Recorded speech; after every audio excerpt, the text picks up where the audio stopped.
Bab 11. Yang disebut cinta. Ih, Kakak Vino, kenapa gak sabaran sih? Wajah Jennifer Wen seketika menjadi pucat, karena dia bisa mendengar suara wanita itu bukanlah orang lain melainkan suara Cherry Wen. Bukannya karena kamu yang duluan datang mencariku dan dirimu ini seperti candu, Vino Yu langsung merangkul Cherry Wen. Bulu mata Jennifer Wen bergetar, dia tidak bisa percaya, lelaki di dalam mobil adalah tunangannya yang dulu dia kira adalah lelaki baik-baik. Saat itu, keluarga ibunya di kota J masih memiliki latar belakang yang bagus. Jadi ketika dia masih kecil, dia sudah dijodohkan dengan keluarga Yu yang terkenal di tempatnya. Jennifer Wen dan Vino Yu juga telah berhubungan seperti kekasih menjelang mereka menikah nanti. Semula, Jennifer Wen akan melaksanakan akad nikah setelah dia berusia 18 tahun, tetapi karena dia masuk penjara, pernikahan ini tentu langsung terabaikan. Vino Yu adalah satu-satunya pacar Jennifer Wen. Dia adalah seorang laki-laki yang dia pikir akan bersamanya seumur hidup. Selama 3 tahun di penjara, Vino Yu tidak pernah mengunjunginya sekalipun. Dia mengira itu karena tekanan dari keluarga Lu melarang Vino Yu untuk datang mengunjunginya. Tapi sekarang dia melihat Vino Yu berhubungan dengan Cherry Wen, jadi dia ternyata sudah lama melupakan Jennifer Wen. Jennifer Wen juga awalnya berpikir kalau Vino Yu mungkin telah menemukan pacar baru di luar. Sebagai seseorang yang sangat menyukainya, dia ingin memberkatinya, tetapi mengapa orang itu malah Cherry Wen? Setelah hasratnya tersalurkan, Vino Yu dengan puas keluar dari mobil dan tertegun ketika melihat wanita yang berdiri di depan pintu mobil. Ekspresi wajahnya langsung berubah. Jennifer, kamu bagaimana bisa keluar? Lagi-lagi kata-kata ini, Jennifer Wen menatap wajah Vino Yu, masih setampan yang dia ingat, tetapi dia telah lama kehilangan kelembutan di matanya, hanya rasa jijik yang terlihat jelas. Kenapa harus dia? Jennifer Wen bergumam. Siapapun wanita itu, mungkin dia tidak akan sesedih seperti ditampar orang seperti saat ini, tapi kenapa wanita itu malah Cherry Wen? Kenapa harus Cherry Wen wanita yang telah menjebaknya masuk ke dalam penjara? Apanya yang mengapa? Kamu tahu tidak ketika kamu masuk penjara, aku hampir memiliki catatan bertunangan dengan seorang wanita yang memiliki catatan kriminal. Itu sungguh sejarah hitam yang mengerikan untukku. Vino Yu memandang Jennifer Wen dengan jijik. Seolah-olah tengah memandang orang bodoh. Kalau bukan karena Cherry yang berdiri tepat waktu dan mengatakan kalau selama ini dia yang bertunangan denganku, dapatkah kamu menanggung segala akibatnya? Sudah, sangat wajar kalau kakak tidak bisa menerimanya. Semua ini salahku. Melihat Vino Yu yang berang, Cherry Wen berjalan mendekat dan dengan lembut menarik lengan bajunya. Cherryku, kamu terlalu baik. Vino Yu tersentuh oleh penampilan Cherry Wen yang lemah. Dan menoleh ke arah Jennifer Wen dengan bengis. Jennifer, kuharap kamu sadar diri. Jangan pernah berpikir Cherry telah merampas tunanganmu. Untuk siapa yang pantas disalahkan, salahkan dirimu sendiri karena telah melakukan kejahatan dan masuk ke dalam penjara. Bahkan lelaki manapun pasti akan membenci wanita sepertimu. Jennifer Wen mundur selangkah. Cherry Wen menariknya dan mencondongkan tubuh ke telinga Jennifer Wen dan berbisik penuh kemenangan. Kak. Sebenarnya, sebelum kamu masuk penjara, aku dan Kak Vino sudah berhubungan, dan aku benar-benar ingin berterima kasih karena kamu telah membantuku menanggung segala hukuman itu, dan memberiku tunangan yang baik. Jennifer Wen seperti terbangun dari mimpi, bekas rasa sakit melewati matanya, dan dia mendorong tangannya. Ternyata mereka telah berhubungan sebelum dia masuk penjara. Pada saat ini, Jennifer Wen jelas tidak menggunakan banyak tenaga mendorongnya, tetapi Cherry Wen langsung terduduk di tanah dan berseru, "Ah, kakiku, sakit." Apa yang kamu lakukan ketika Vino Yu melihat Cherry Wen didorong? Dia langsung mendorong Jennifer Wen dengan kekuatan besar. Membuat Jennifer Wen terjatuh, Jennifer Wen menggunakan pergelangan tangannya untuk menyangga dan seketika rasa sakit yang kuat menusuk hingga ke jantung. Cherry Wen dipapah berdiri oleh Vino Yu. "Aku baik-baik saja, tadi itu tidak sengaja, kakak, kamu baik-baik saja kan?" Suaranya masih sangat lembut, dan membuat hati Vino Yu yang mendengarnya luluh. Dia itu wanita jalang yang tidak tahu diri, dia sudah mendorongmu hingga jatuh ke tanah. Lupakan saja, tinggalkan dia sendiri, aku akan membawamu masuk ke dalam dan mengobati lukamu. Vino Yu langsung menggendong Cherry Wen. "Jennifer, kalau kamu tahu diri, cepatlah pergi dari sini. Karena kalau tidak, akan ada satpam yang mengusirmu." Cherry Wen di tempat yang tak dilihat oleh Vino Yu. Tersenyum tipis pada Jennifer Wen, dan menggerakkan mulutnya seolah berkata, seumur hidupmu ini, kamu sudah ditakdirkan untuk selalu kalah dariku. Bab 12. Tidak lebih dari itu. Jennifer Wen yang terduduk di tanah, tidak tahu apakah rasa sakit yang dia rasakan itu dari tubuhnya atau mentalnya. Dia hanya bisa menggigit bibir untuk mencegah air matanya jatuh. Ini adalah lelaki yang disukainya. Di depannya sendiri membawa orang yang paling dia benci pergi dari sana, dan terus mengatakan padanya untuk pergi dari sana. Jennifer Wen bangkit dan berjalan terhuyung-huyung menuju arah mobil, namun mobil keluarga Lu tiba-tiba berbalik dan melewati Jennifer Wen langsung menuju mobil Ferrari Vino Yu dan menabraknya. Dengan bunyi dentuman keras itu membuat tubuh Jennifer Wen bergetar hebat, diikuti beberapa dentuman keras lainnya. Butuh waktu lama bagi Jennifer Wen untuk berbalik dan melihatnya, mobil keluarga Lu benar-benar menabrak Ferrari Vino Yu hingga begitu hancur. Apa yang kamu lakukan? Vino Yu yang hendak membawa Cherry Wen kembali ke villa menoleh tiba-tiba menjadi marah dan mencampakkan Cherry Wen bergegas mendekat dan meraung pada Jennifer Wen. Supir keluarga Lu dengan tenang turun dari mobil dan mengangguk ke Vino Yu. Maaf tuan, kamu telah menabrak mobil kami. Biaya perbaikannya sekitar 5 juta yuan. Apakah kamu mau membayar tunai atau dengan menggunakan kartu kredit? Apa kamu buta? Jelas-jelas kamu yang menabrak mobilku. Mobil ini rusak. Kamu masih berani meminta ganti rugi? Aku bilangin ya, kalau kamu hari ini tidak membayarku 5 juta yuan, jangan harap bisa meninggalkan tempat ini.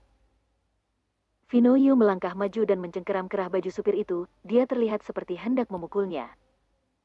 Pada saat ini, Richard Wen dan Bella Zhao juga mendengar suara-suara dari luar dan keluar untuk memeriksa keadaan. Setelah melihat itu mereka dengan cepat menghentikan Vino Yu. Terutama ketika Richard Wen melihat plat nomor Rolls-Royce yang khusus membawa keluarga Lu, dia semakin menarik Vino Yu jauh-jauh.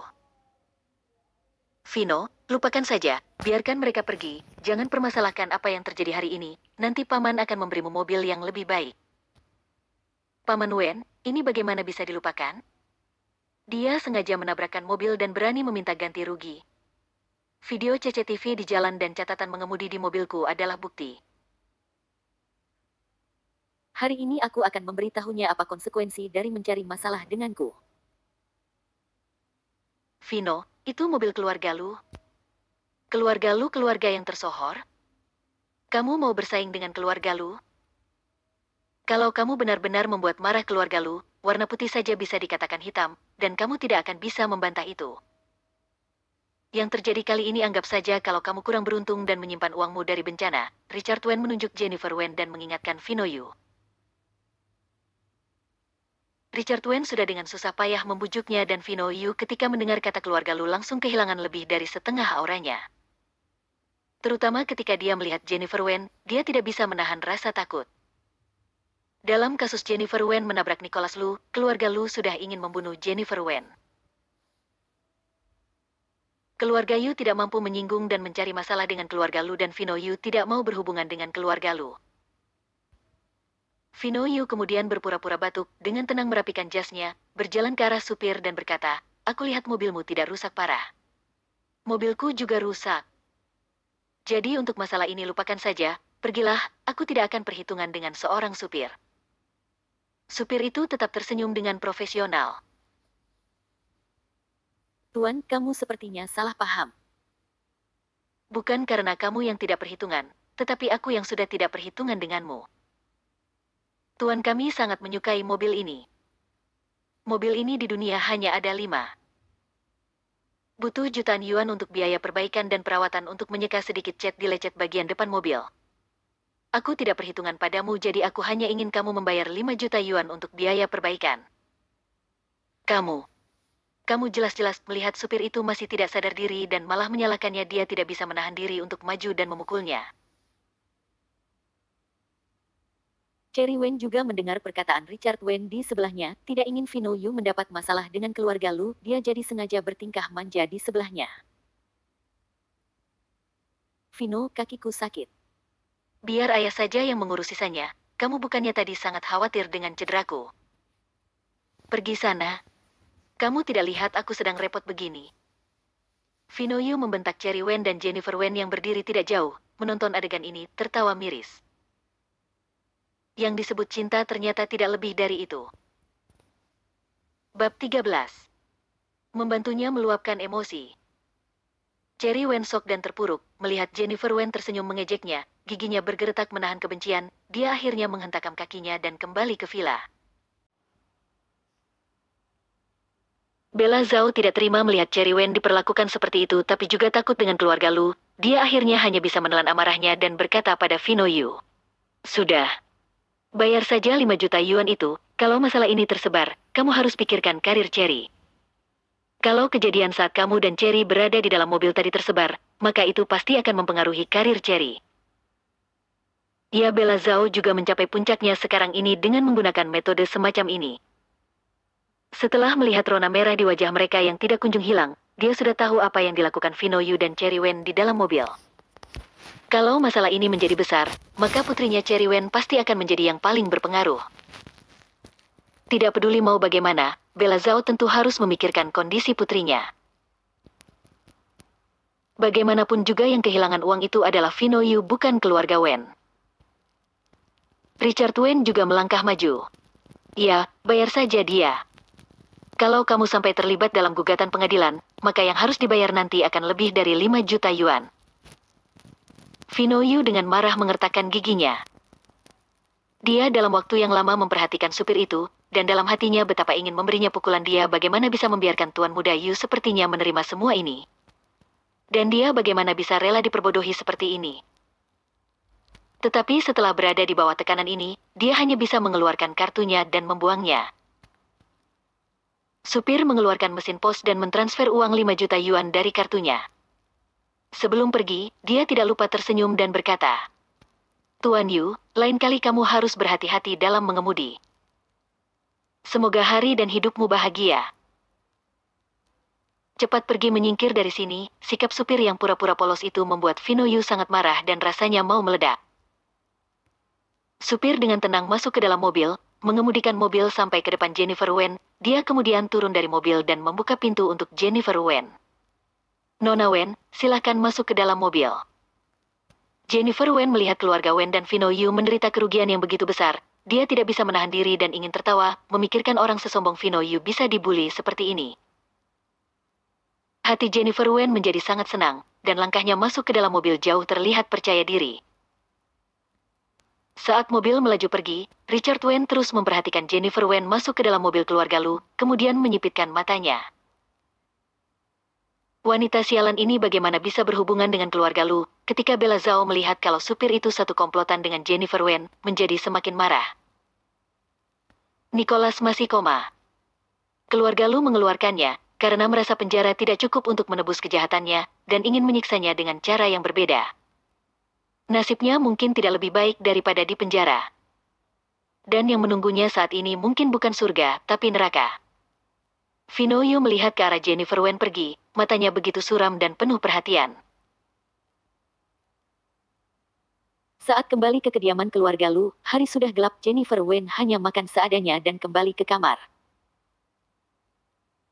Kemudian mulai melakukan kebiasaannya, memeriksa tubuh Nicholas Lu terlebih dahulu. Dia masih tidur dengan tenang. Tubuhnya masih hangat, tidak ada luka lainnya dan tidak ada yang aneh. Seperti biasa, dia memijat Nicholas Lu selama 1 jam. Saat memijat, Jennifer Wen teringat semua hal hari ini, dan tiba-tiba teringat tatapan mata sang ayah yang tak bisa dijelaskan pada siang hari tadi ketika dia kembali ke rumah keluarga Wen. Jennifer Wen tentu mengerti apa arti tatapan itu. Tatapan itu semacam ejekan, juga semacam penghinaan. Jennifer Wen pada saat itu bersyukur. Berpikir kalau kakek Lu membiarkannya pulang karena niat baik. Tetapi kenyataannya, dia membiarkannya pulang untuk melihat situasinya saat ini dengan jelas. Keluarga Wen bukanlah pelabuhan untuknya bisa bergantung, ya orang-orang dari keluarga Wen semua sangat ingin dia mati. Termasuk tunangan tercintanya, juga berada di garis depan yang sama dengan keluarga Wen dan mereka semua telah meninggalkannya. Kakek Lu ingin Jennifer Wen tahu semua itu. Sehingga dia dapat mengerti kalau dia hanya dapat hidup dengan mendengarkan keluarga Lu dan hanya bisa mengandalkan keluarga Lu agar bisa mendapatkan perlindungan. Kalau tidak, walaupun dia nantinya benar-benar mendapatkan kebebasannya sendiri, semua itu pasti akan bisa dihancurkan oleh keluarga Wen. Kakek Lu itu memintanya untuk menabrak dinding selatan, jadi rasa terima kasih saat menghadapi Jennifer Wen sama dengan nol, maka dari itu dia bisa menunjukkan ekspresi cemoohan dan penghinaan. Ternyata ini adalah tipu muslihat dari keluarga Lu.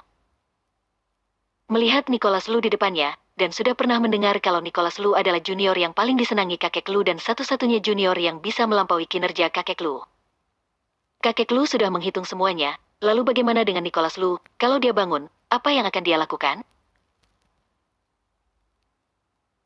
Jennifer Wen seketika menarik tangannya karena ketakutan. Dia tidak berani menyentuh tubuh Nicholas Lu lagi, tetapi sebuah tubuh panas memeluknya dari belakang, menutupi tubuh langsingnya. Bab 14. Rindu aku tidak. 3 hari tidak bertemu, rindu aku tidak, Laki-laki itu menyesap bau harum tubuh Jennifer Wen, kemudian menghela nafas. Kamu harum sekali. Sambil mengatakan itu tangannya berkeliaran di tubuh Jennifer Wen membuka pakaiannya. Jennifer Wen dengan panik berusaha melepaskannya, tetapi tangannya dikunci oleh lengan kuat lelaki itu dan tidak bisa bergerak sama sekali. Lepaskan aku. Aku hari ini sudah membantumu meluapkan emosimu, tapi kamu masih begitu tidak berperasaan. Sikapmu ini sungguh menyesakkan hati. Jennifer Wen terkejut. Maksudmu apa membantuku meluapkan emosi? Lelaki itu segera mengeluarkan cek, jumlahnya tepat 5 juta yuan, yang sama dengan jumlah yang ditransfer supir dari kartu Vino Yu hari ini. Untukmu, ini sebagai hadiah pertemuan untuk kesepakatan kita.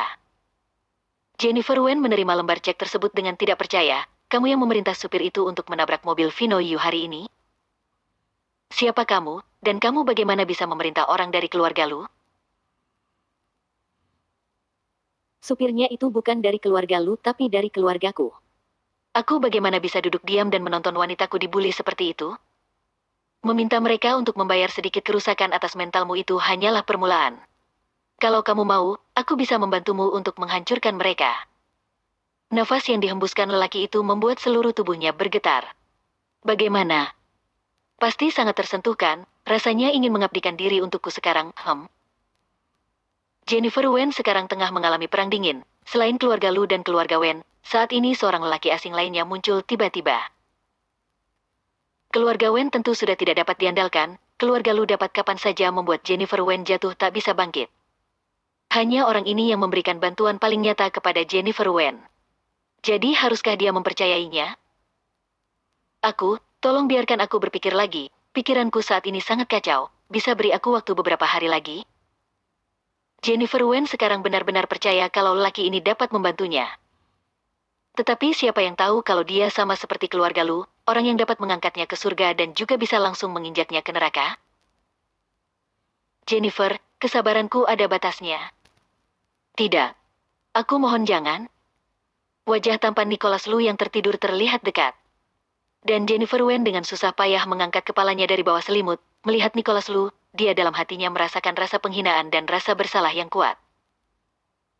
1 bulan, beri aku 1 bulan lagi, aku pasti akan memberikanmu jawaban, dan kalau kamu tidak puas dengan jawabanku, aku bersedia dieksekusi olehmu.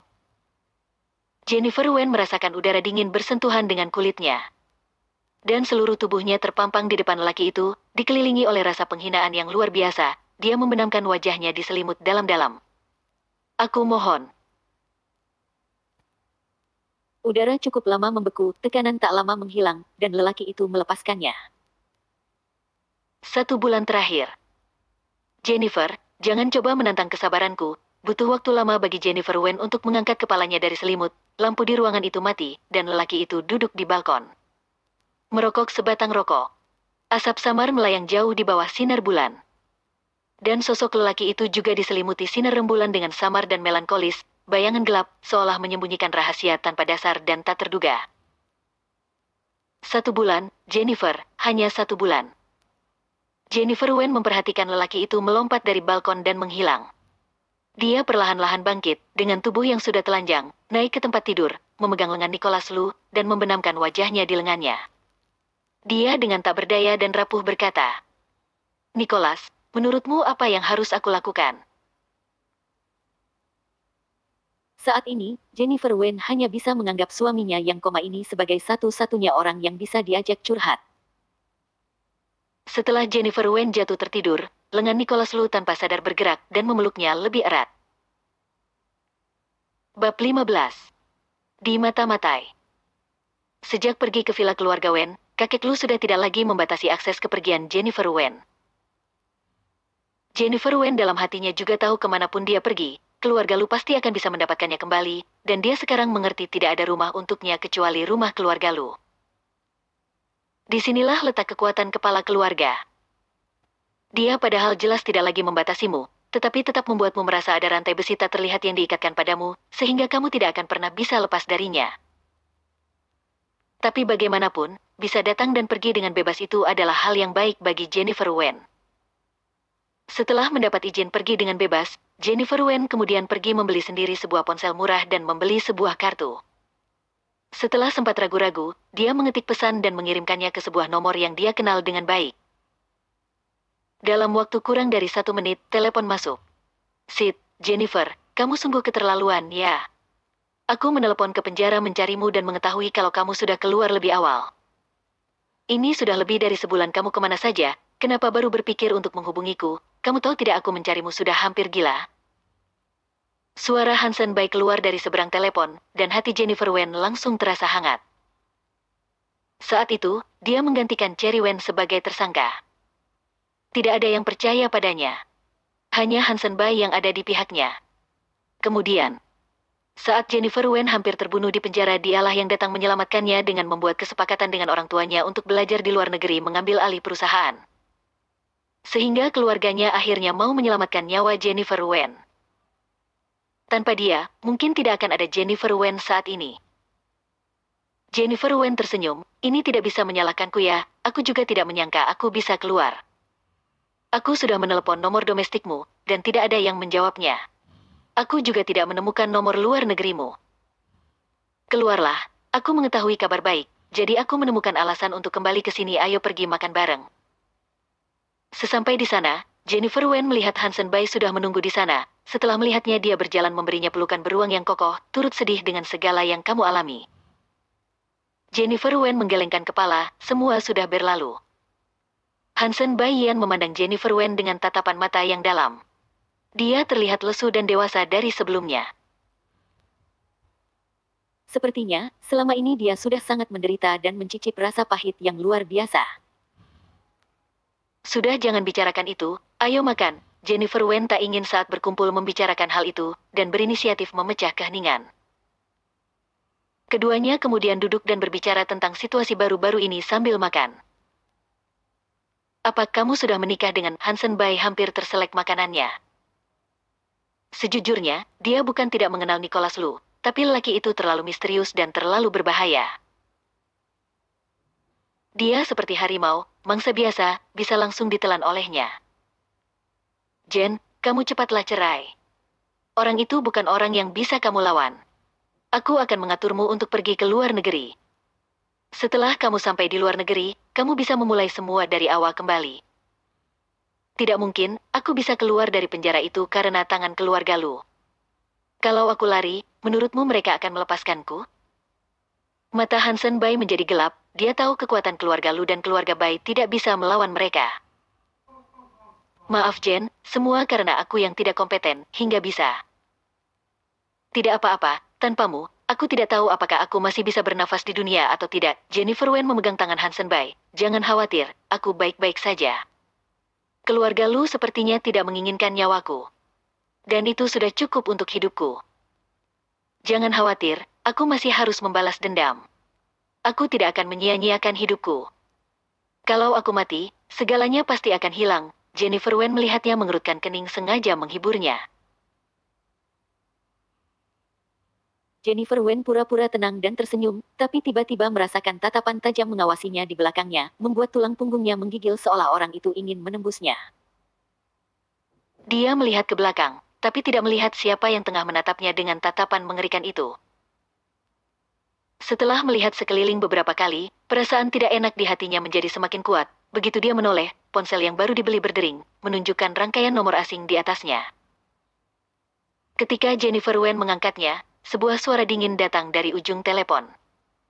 Jennifer, apakah steak yang dipotong lelaki busuk untukmu itu enak? Jennifer Wen terkejut dan melihat ke arah Hansen Bai saat ini. Dia sedang meletakkan potongan steak di piringnya ke depan Jennifer Wen. Dia tiba-tiba berdiri, membalikkan kursinya dengan panik, dan melihat sekeliling dengan mata melebar. Kamu mengikutiku? Perasaan di mata-matai dalam kegelapan menyebabkan Jennifer Wen berkeringat dingin. Jennifer Wen dalam keadaan terang dan orang lain itu sebaliknya berada dalam kegelapan. Dia tidak tahu kapan lelaki itu berada di sisinya dan kapan tiba-tiba keluar dan memberinya kejutan besar. Dia bahkan bisa dengan jelas tahu nomor teleponnya. Apakah dia juga tahu apa yang dia katakan dan apa yang dia lakukan dengan jelas juga? Dalam kepanikan, suara dingin dan suram datang dari ujung telepon lagi. Berani-beraninya di belakangku keluar bersama lelaki busuk itu, Jennifer, kesabaranku benar-benar habis karenamu, sampai jumpa malam ini.